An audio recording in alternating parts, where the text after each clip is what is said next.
And then, if it just happens to be a white officer, and if it just happens to be a black suspect, then that becomes our only focus. And I think that part makes it an unfortunate loss of an opportunity, because now we're not talking about those other relevant issues. We're not talking about training. We're not talking about management. We're not talking about leadership. We're only talking about race. And then we lose the ability to move forward in a more productive way.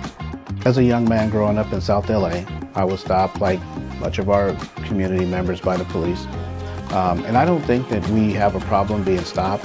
It's just that how we're treated during that stop, or the questions and answers that may arise from that. But for me, in South LA, I was stopped by, some good partners of mine who were in LAPD. It wasn't these folks, right? It was folks way before them. And I felt like the treatment was just not just. And so I recall a time where I went home and I shared with my father what happened. They took me home. I'm in the backseat of a police car. And he said, "That's not my son." And at the end of that contact, where they were taking me to jail, they took me back to my car. When I got back home, my dad said, "You can't be so frustrated that you want to go down and talk to a supervisor," which I did.